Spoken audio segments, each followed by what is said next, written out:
Hello everyone, welcome back to your channel. आज एक नया वीडियो लेके आ गए हैं। हमारा एक सीरीज चल रहा था जो है PYQ न्यूमेरिकल CBSE क्लास 12 के जो प्रीवियस ईयर की क्वेश्चन है उसका जो न्यूमेरिकल्स है वो हम डिस्कस कर रहे थे चैप्टर वाइज। तो हमारा जो 2 चैप्टर अभी स्टार्ट किए हैं, एक है करंट इलेक्ट्रिसिटी, दूसरा है moving charges and magnetism. Current electricity का 2 वीडियो आ चुका है, मूविंग चार्जेस एंड मैग्नेटिज्म का पहला वीडियो आ चुका है, ये होगा हमारा सेकेंड वीडियो। ओके, तो मैं कोशिश कर रही हूँ कि मैं सारे जॉनर को थोड़ा थोड़ा टच करके जाऊँ। ये तो नहीं कह सकती कि ये प्रॉब्लम करवा रही हूँ यही एग्जाम में आएगा, लेकिन जो कॉन्सेप्ट्स आपको थ्रू दीज वीडियोस मिलेगा उस कॉन्सेप्ट से प्रॉब्लम आएगा, ये डेफिनेट है। ओके, सो PYQ के प्रॉब्लम्स डेरिवेशन करना मत भूलना, क्योंकि वो कॉन्सेप्ट्स आपके एग्जाम में घुमा फिरा के आते रहते हैं। ओके, तो मैं ट्राई कर रही हूँ कि डिफरेंट कॉन्सेप्ट्स वाला जो प्रॉब्लम्स है वो 1 बाय 1 आपके सामने लाते जाऊँ। अगर ये वीडियोस आपके लिए हेल्पफुल हो रहा है तो कमेंट सेक्शन में लिखना जरूर और अपने दोस्तों के साथ शेयर भी कर देना। ओके, और बहुत सारे लोगों को ये भी है कि मैम इंग्लिश में बताइए, many are saying ma'am Hindi में बताइए। तो मैं कोशिश करूंगी कि मिक्स लैंग्वेज में बताऊं ताकि सबको समझ में आ जाए। ओके, तो अभी पहला प्रॉब्लम जो है अभी मैं स्क्रीन पे दिखाऊंगी, वीडियो को पॉज करके अच्छे से पढ़ लेना, उसके बाद I will start the video.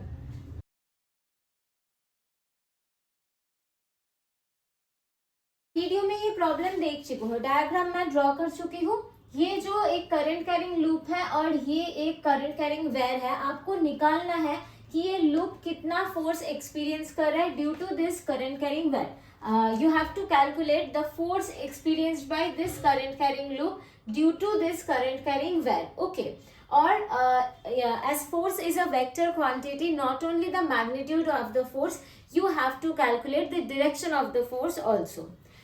Before starting to solve the video, we should know few formulas. तो वो जो फॉर्मूला जो ना पता होगा तो ये आप प्रॉब्लम नहीं अटेम्प्ट कर पाओगे, उसका थोड़ा डिस्कशंस पहले कर लेंगे, उसके बाद इस प्रॉब्लम में आएंगे। इसीलिए ये सीरीज बहुत इंपॉर्टेंट है, क्योंकि यहाँ पर सिर्फ हम प्रॉब्लम सॉल्व नहीं कर रहे हैं, we are discussing the concept behind the problem. अगर आपको कॉन्सेप्ट पता है then you can solve any problem related to this concept. Okay, so let's start. Suppose two wires are there. I1 current is flowing through this first wire and I2 current is flowing to the second wire, and the distance between these two wires is D. Okay, so these two currents are flowing in same direction, so we can call them as like currents. Okay, if two wires are carrying same different currents but in same direction, then they are known as like currents. And these two current conducting wires where like currents are flowing, they will attract each other. The force experienced by the first current carrying wire due to this second current carrying wire will be in this direction, because the second wire is attracting the first one, and similarly the first one also attracting the second one. So the force experienced by the second current carrying wire due to the first current carrying wire will be in this direction. Okay, that is the direction. Now if unlike currents are flowing, that means the currents are flowing in opposite direction, then these two wires will repel each other. So the force experienced by the first wire due to the second wire will along this direction, and the force experienced by the second wire due to the first wire will be in this direction. So like currents are attracting each other and unlike currents are or opposite currents are repelling each other. Generally हमको क्या पता है, like charges एक दूसरे को attract करता नहीं है। लाइक चार्जेस जो होता है वो एक दूसरे को रिपेल करता है, और जो अपोजिट चार्जेस होता है वो एक दूसरे को अट्रैक्ट करता है। वो वाला कॉन्सेप्ट इसके साथ बहुत सारे लोग मिक्स कर देते हैं, लेकिन यहाँ पर सेम डायरेक्शन में जो करंट फ्लो हो रहा है they will attract each other, और अगर ऑपोजिट डायरेक्शन में करंट फ्लो हो रहा है they will repel each other. I hope direction clear हो चुका है। अभी हमें जो निकालना है, इन सारे फोर्स का मैग्नीट्यूड क्या है।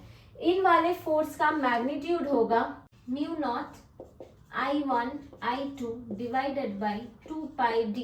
ये होता है फोर्स पर यूनिट लेंथ का फॉर्मूला, क्योंकि ये दो वायर जो है फाइनाइट लेंथ का ना भी हो सकता है, दैट्स वाई फोर्स पर यूनिट लेंथ का फॉर्मूला है mu not current of the first wire into current of the second wire divided by 2 pi into the separation between these two current carrying wires. Okay, force का formula same रहेगा, force attractive हो या repulsive हो। For repulsive force magnitude will be this, for attractive force magnitude will be this, the magnitude will be same. Okay, ये था theory behind this problem. Now we will address this problem. Okay, we have to calculate the force experienced by the loop due to this current carrying wire. We will give the name to this loop. This is A, B, C, D. Okay.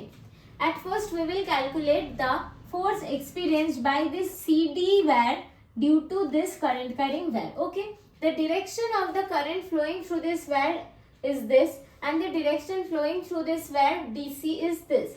So for these two, they are like currents because currents are flowing in same direction. So the wire CD will experience force repulsion due to this wire. We know like currents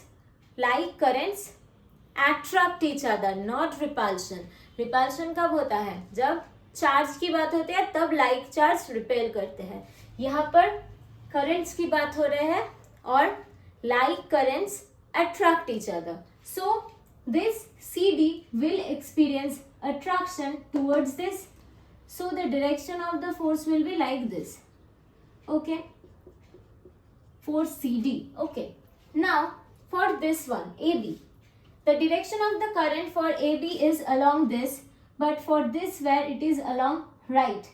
So they are, this one and this one are unlike currents.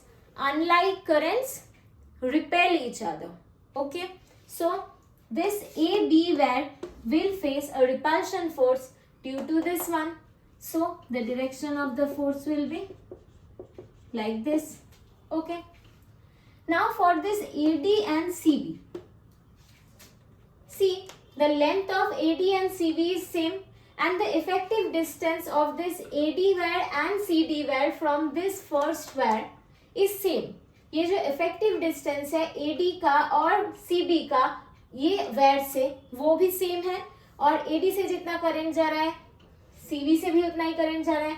AD का जो length है CB का भी वही length है, सिर्फ AD से current इस तरफ जा रहा है, CB से करंट इस तरफ जा रहा है, बाकी सारे फैक्टर सेम है।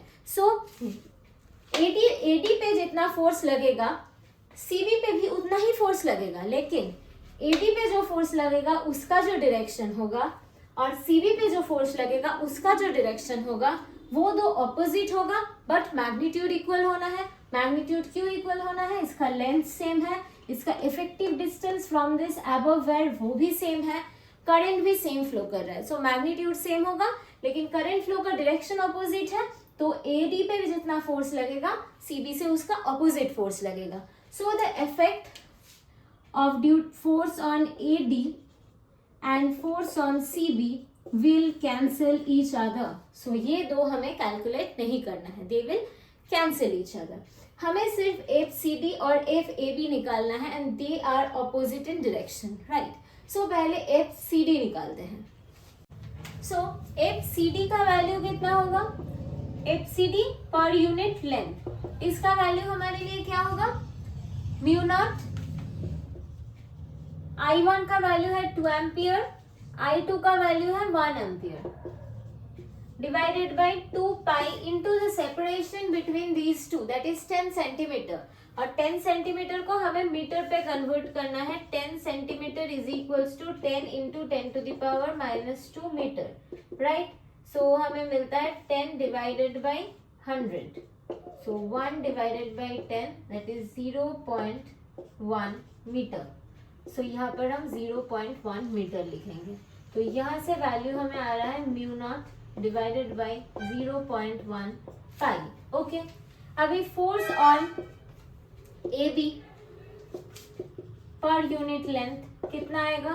म्यू नॉट, इसके थ्रू करंट पास कर रहा है 1 एम्पियर, इसके through 2 ampere, so 2 into 1 divided by 2 pi into the separation. अभी separation change हो गया, ये 10 सेंटीमीटर था, इसके साथ और एक 20 सेंटीमीटर ऐड हो गया, तो टोटल सेपरेशन हो गया हमारा 30 सेंटीमीटर का, और 30 centimetre is equals to 0.3 metre. Okay, so यहाँ से हमें मिलेगा 2 mu not divided by 0.3 pi. एक चीज अच्छे से समझ लो, ये वाला का डिस्टेंस कम है तो इसका जो फोर्स का वैल्यू होगा वो ज्यादा होगा, फोर्स ज्यादा इफेक्टिव होगा, और ये वाला का सेपरेशन ज्यादा है तो फोर्स कम एक्टिव होगा. तो ये जो FCD है that is greater than FAB, right, क्योंकि ये CD वाला वायर इसके ज्यादा पास है, AB वाला वायर इससे ज्यादा दूर है. Okay, so FCD is greater than FAB, so the net force will be FCD minus FAB because they are in opposite direction.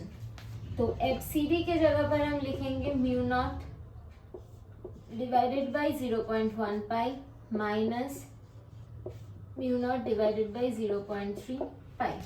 Okay, और ये जो F नेट होगा उसके डायरेक्शन अलोंग FCD होगा, that means this direction. So the loop is going towards the wire. Okay, पूरा loop को ये wire attract कर लेगा, the loop will go towards the wire. ये वाला हो गया डायरेक्शन. और यहाँ पर आपको कैलकुलेशन करना है, म्यू नॉट पाई का कॉमन ले लेते हैं. 0.1 का मतलब है 1/10, राइट, सो दिस वन, और इसका मतलब है 3/10 दिस वन. सो यहाँ से हमें मिल जाता है 10 mu not by pi 1/3, sorry 1/1 minus 1/3. So यहाँ से मिल जाएगा 10 mu not by pi 3 minus 1 that is 2. So finally मिल जाएगा 20 म्यू नॉट बाई 3 पाई. ये आ जाएगा हमारा फोर्स का मैग्नीट्यूड. म्यू नॉट का जो वैल्यू होता है 4 pi into 10 to the power -7, वो हमें पुट कर देना है F नेट में. तो 20 into 4 pi into 10 to the power -7 divided by 3 pi. Pi pi will cancel each other. 20 into 4 that is 80 divided by 3 into 10 to the power -7, unit होगा newton. Okay, ये बाकी के कैलकुलेशन तो बहुत इजी है. I hope आपका ये solution समझ में आया होगा और इसका बिहाइंड का जो कॉन्सेप्ट है वो भी क्लियर हो गया होगा. अब हम चलते हैं नेक्स्ट प्रॉब्लम की ओर. नेक्स्ट प्रॉब्लम आपको स्क्रीन पे दिखेगा, वो पॉज करके प्रॉब्लम अच्छे से पढ़ लेना. अभी तक चैनल को सब्सक्राइब नहीं किया है तो please like share and subscribe the channel. ये वीडियो अगर आपको लग रहा है कि आपको बहुत काम के आने वाले हैं और आपको पूरा सीरीज चाहिए तो चैनल को लाइक शेयर सब्सक्राइब करना मत भूलना और कमेंट में मुझे ज़रूर बताना. ठीक है, चलते हैं नेक्स्ट प्रॉब्लम पे.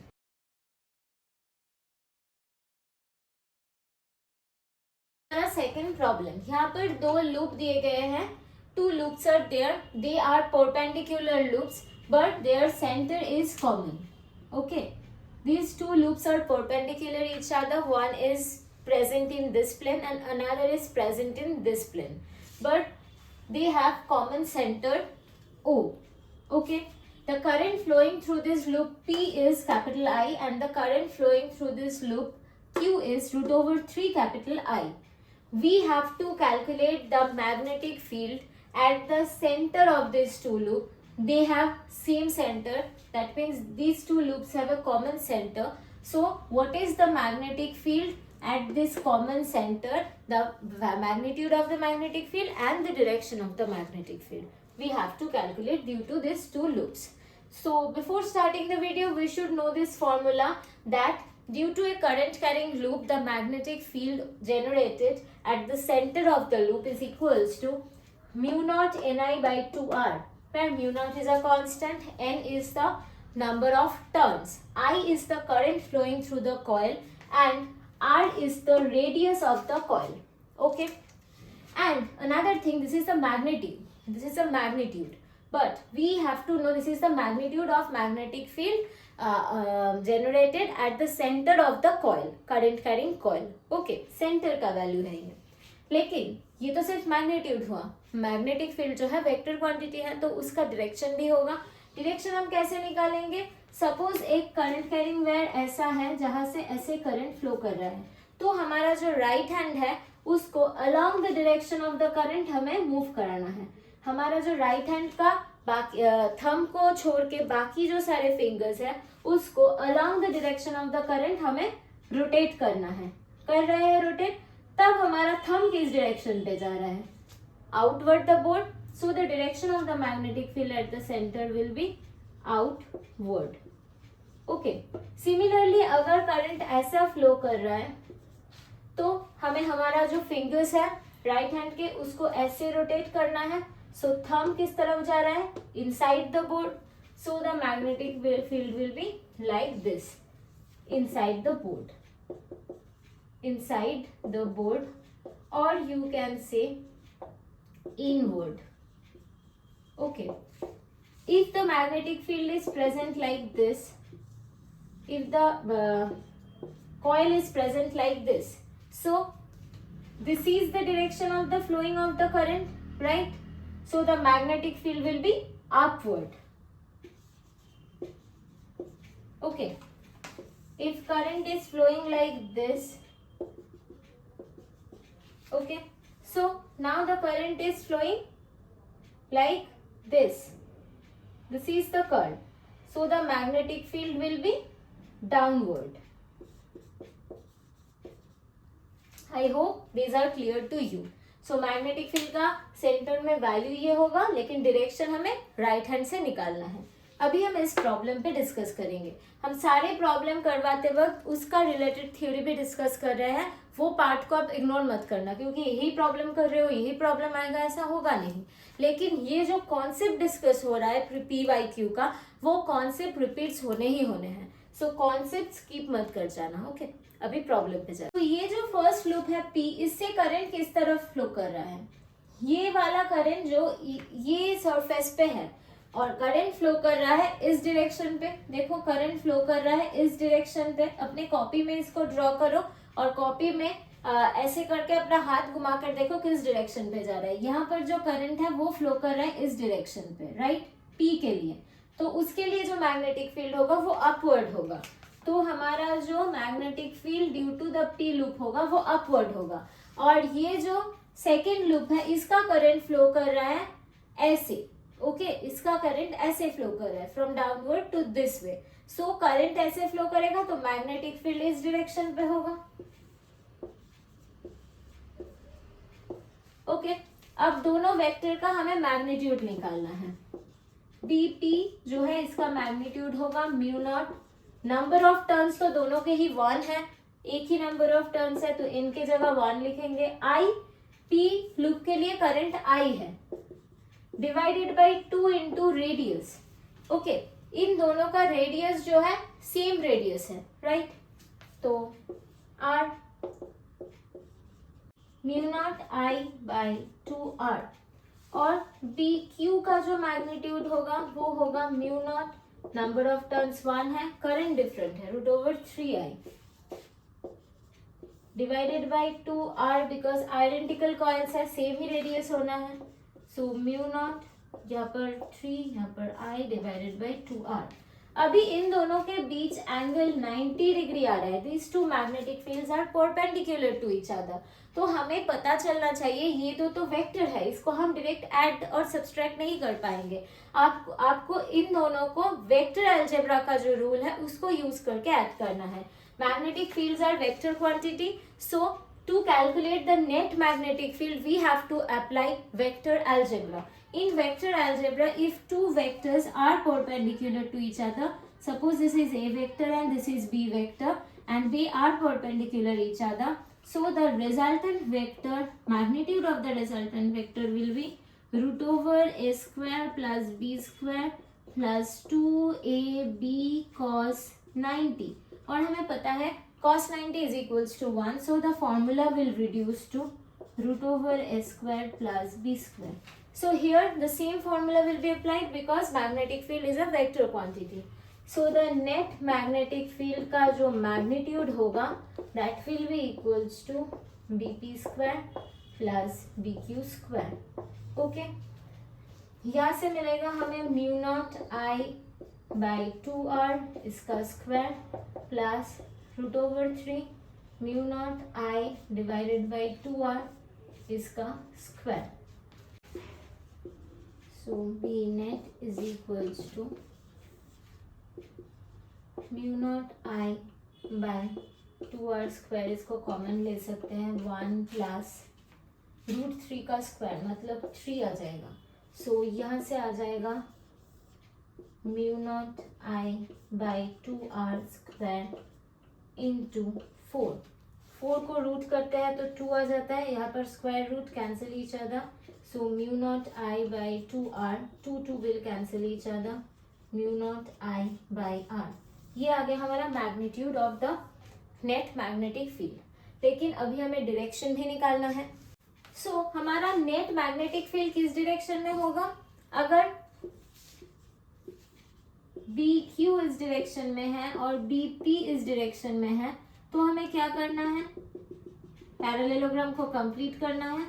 जो डायगोनल मिलेगा वो होगा हमारा net magnetic field. Suppose B Q और बी नेट के बीच एंगल है थीटा। क्यों पकड़ रहे हैं ऐसे थीटा? क्योंकि हमें डायरेक्शन निकालना है, जो किसी भी एक डायरेक्शन पे हमें थीटा लेना है। तो इसका मैग्नीट्यूड हो जाता है बीपी और ये है बी क्यू, राइट। सो यहाँ से हम लिख सकते हैं tan theta is equals to perpendicular by base, that is BP by B Q. Okay, BP का जो मैग्नीट्यूड है, बीपी का मैग्नीट्यूड है हमारा, हम पहले लिख चुके थे, ये है बीपी का magnitude. So mu naught I by 2r और बी क्यू का है root over 3 mu naught I by 2r। So अगर हम इसको अरेंज करके लिखें तो ये ऐसा आ जाएगा, ठीक है। Mu naught I will cancel each other, 2r will cancel each other. Okay, so tan theta is equals to 1 by root 3, that means theta is equals to 30 degree.